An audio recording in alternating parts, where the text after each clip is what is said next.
Hi, I'm Kylie, just another Army vet, and welcome to another reaction video. So today is my part 4 and final reaction to the Singapore Combat Medic series. This is episodes 7, 8, and 9. Let's get to it.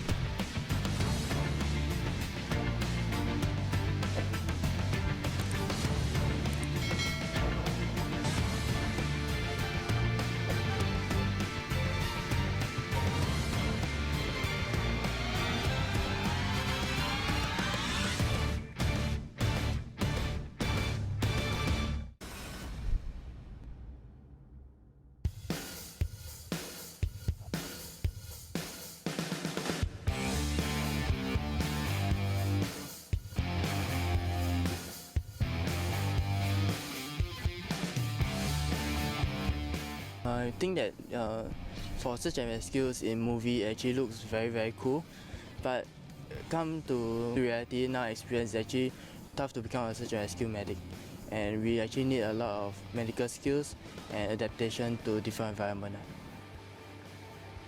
In general, it will take about 6 months for someone like Nelson to go from a combat medic fresh from SMTI to a SAR medic. Normally the first few months will be spent for us to assess whether he can deal with basic casualties who we receive at our medical center.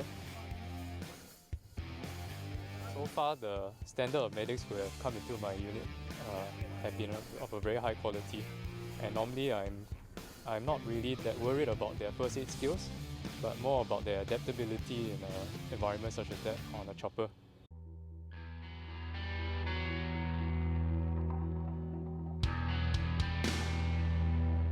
The most interesting activity I've done would be the HUET, helicopter ditching. So just in case a helicopter crash, right, I would actually be able to save myself and the casualty. I can't imagine how scary that would be, but I would actually like to try that one day. So far, I'm thinking that these guys might be similar to the U.S. Army flight medics.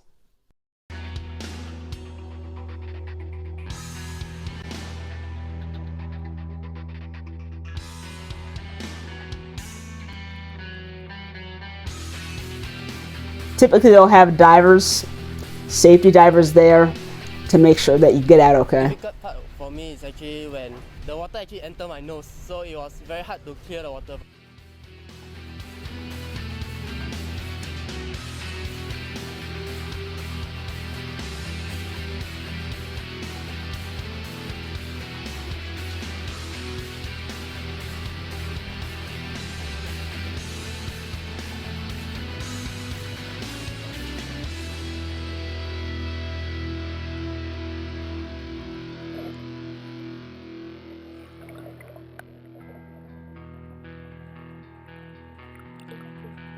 So the closest I've ever come to doing anything like this was actually going in the Army's heat trainer, which is where you get to practice being in a rolled over Humvee and having to get out or egress.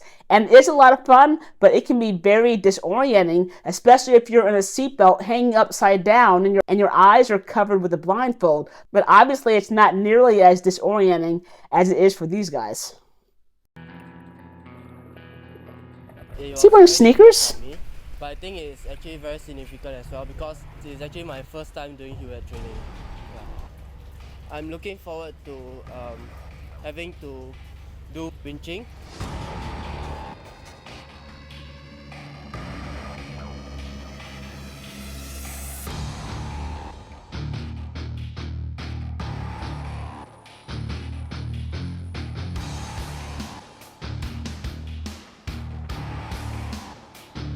A Super Puma.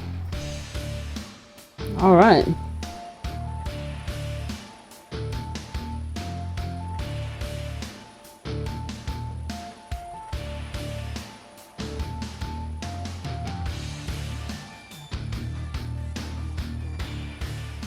A SAR medic has to be able to respond to emergencies which might occur offshore, maybe in the South China Sea or from Pulau Tukong. So what is required of a SAR medic is he has to be comfortable on board an aircraft. So probably from the 4th month onwards, we will start testing him in simulated environments such as that on the chopper. Normally what I want to see in a medic during this test is he must be able to do the same skills that he has learned as a medic in the confined space of an aircraft and in a relatively smaller team with just a medical officer and himself.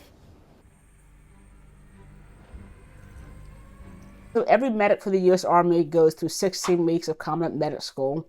And then I think after you reach the rank of sergeant maybe or specialist, then you have the option to actually try to be a flight medic. You actually have to apply to the school. And by the time you do this course, I think it's either 6 or 9 months, you'll actually be equivalent, and I think you'll be certified as a paramedic, which is really impressive. But when it comes to our flight medics, they either fly alone or with pairs, and there usually is not any medical officer on board.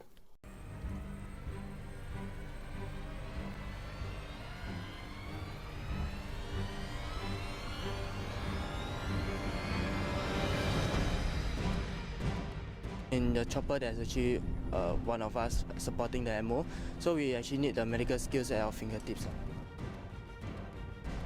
What we see from Nelson, from our training and during the SAR medic test, I can see that Nelson is resourceful and very adaptable.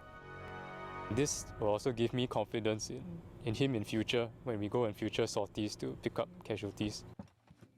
So is that an actual doctor that's flying with them? Because you're not going to see that, as I said, with the U.S. unless they're doing some sort of transport or some special mission, for the most part. I mean, there are exceptions, obviously. 1MS has taught me how to think on my feet. I've grown to become more calm and composed during medical emergency. It is very fulfilling for me to become a search and rescue medic, as I'm able to evacuate and stabilize the patient in need of urgent medical attention.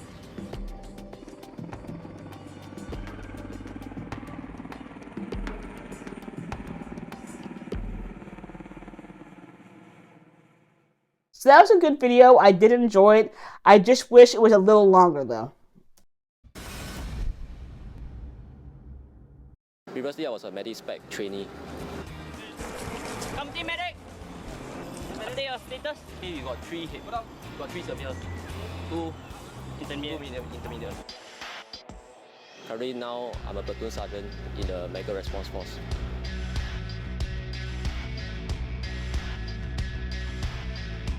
Gentlemen, are you ready? Yes, Sergeant! Wherever there's a chemical outbreak or any biological outbreak, that's where MRF starts and kicks in. The common course that me and 36 other guys went through is like going through field camp every day. The training that I undergone teaches every one of us, no matter how different we are, we must work as a platoon and we must work as a single unit at all times. MRF troopers, when they are chosen from the EMT batch, they are actually taken from the cream of the crop already. So they themselves are pretty highly motivated already. It's an unspoken rule in MRF that all troopers need to get at least a silver standard in IPPT. Going through the rite of passage together with my men enables me to build a level of friendship and trust with them. So no matter how difficult the mission can be, we will achieve it together. If you've never done any kind of physical activity with a gas mask on, then you have no idea how hard it is. Your mask, it tends to fog up, you have a hard time breathing, it's claustrophobic. I mean, it just sucks. And especially in hot and humid weather, it's just horrible. This is still a company of full-time NS men and not a company of regulars. Therefore, understanding the needs of my men and putting them at heart will ensure all operations will run smoothly. Our MR troopers are required to deploy in MOP 4. U.S. Army used to have MOP gear, but now we actually have JS list, which is Joint Service Lightweight Integrated Suit Technology. MOP 4 is the mission-oriented protective posture, in which the heat load is significantly increased compared to, let's say, just a normal long fall. We put the men through a rigorous training program. This includes a mask run, that means running with their mask, as well as interval training in the MOP suit, in which they run rounds around the track in the fully equipped MOP suit and carrying load. That sucks. So the U.S. Army trains all medics in NBC or sea burning operations when it comes to treating casualties. But what the U.S. Army does not have is specialized units of NBC medics. We also have deployment trainings at least 2 to 3 times a month to familiarize themselves with the deployment scenarios, as well as to get used to deploying in Mod 4, as you can see.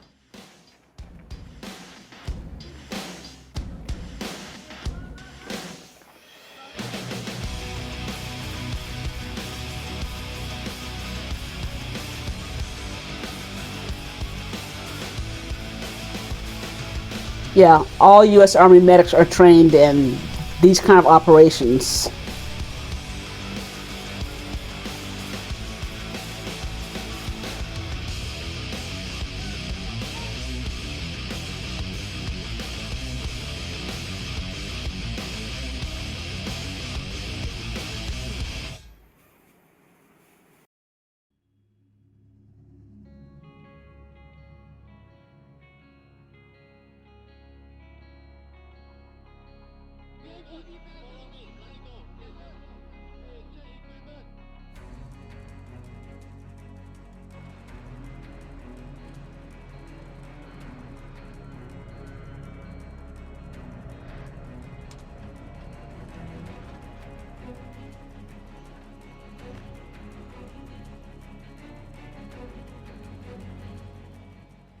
In this exercise, we actually do triaging, basic triaging for the whole combat exercise with SCDF. Can someone please tell me how long their training is to actually be certified in this unit?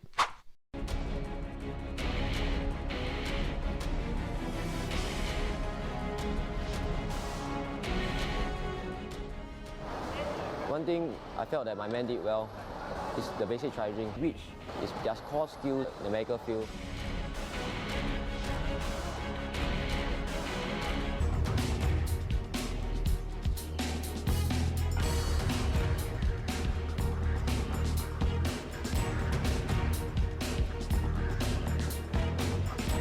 To be on standby 24/7 is part of the job, and I appreciate such experience.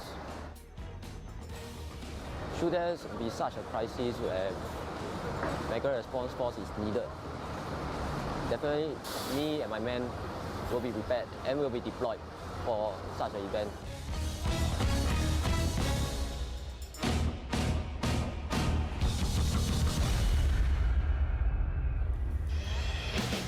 So a couple times a year, American military hospitals will actually conduct large-scale training events such as that one. They will actually have dedicated teams of civilians and military members who are actually training on how to handle a large mass cow with CBRNE and without CBRNE. Episode 9.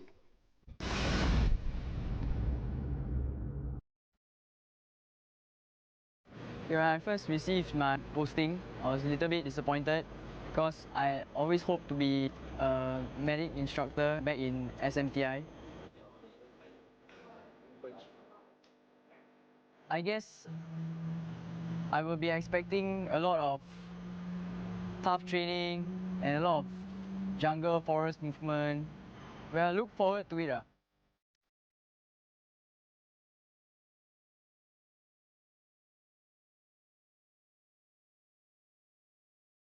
Being a company medic in an infantry battalion, my job scope is largely to gather the platoon medics and ensure that they are proficient in their medical skills.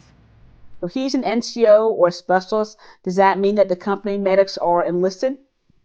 We do medical proficiency training like twice a week. We will go out into the fields about 3 times in a month, which will last probably about 3 to 4 days.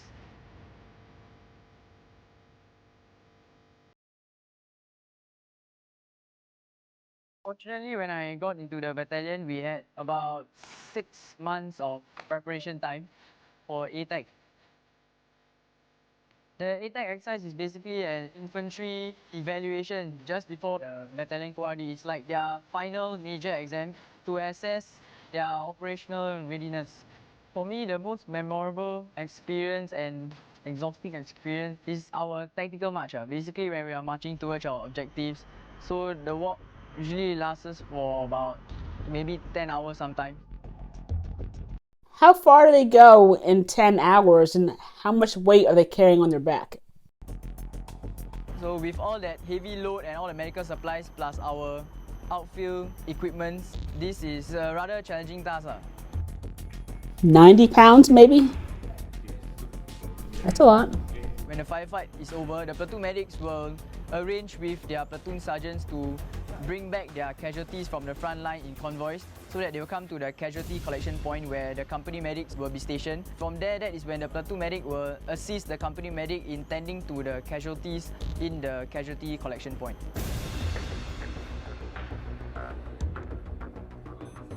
It's also called a CCP. So basically, I'm Sergeant Fatu, right-hand man. If a casualty were to suffer intermediate injury, such as 20% burns on the chest area, he will need a live IV.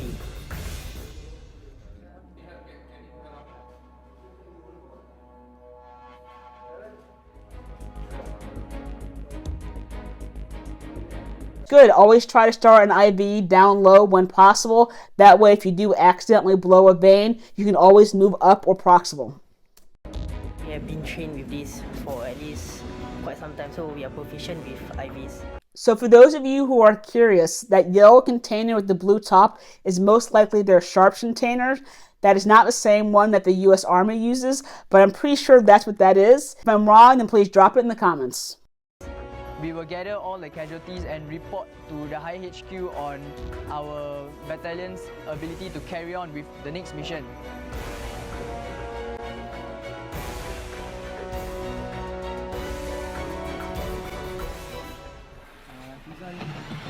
US Army calls that a BAS, a battalion aid station, and that's where you'll actually find providers such as a doctor or a PA.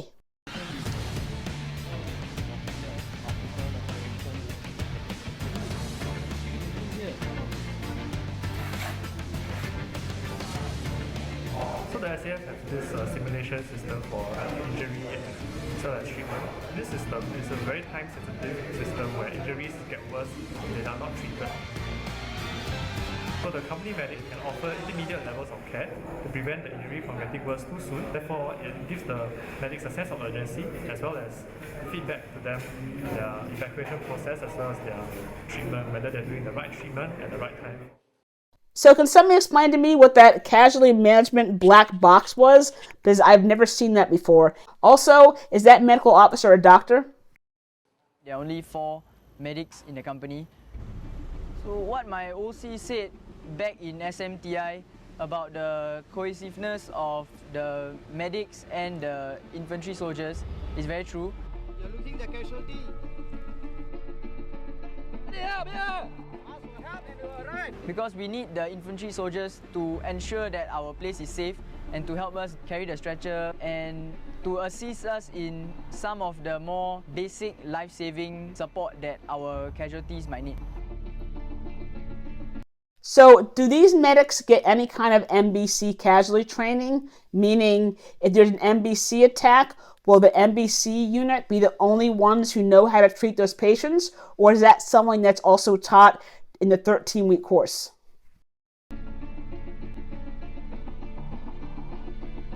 Our ATAC evaluation was quite surprising. Our battalion received Recon 2A for our hard work.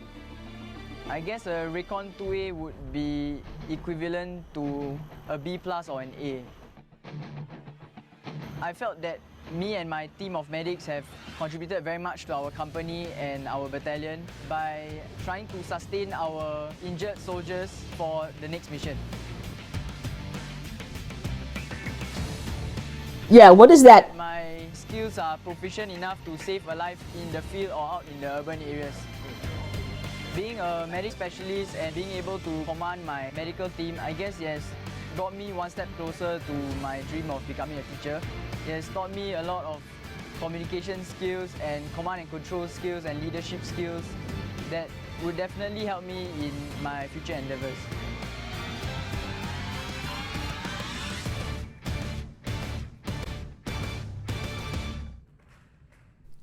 So I wish the episodes were a little longer. However, I think the Ministry of Defense definitely put out a good series. I really enjoyed it, especially because I am a former Army combat medic, so I was able to relate to a lot of it. Over the course of the whole series, I think I definitely noticed a few things which may have been influenced by the U.S. Army. I'm not really sure though. Thank you guys for watching. If you got any value from this video, I'd really appreciate a like, a share, a comment, a thanks, or a sub. Or you can just watch some more videos. I have another Singapore video right here. And once I film a video on the U.S. Army Combat Medic School, I'll put that video right here.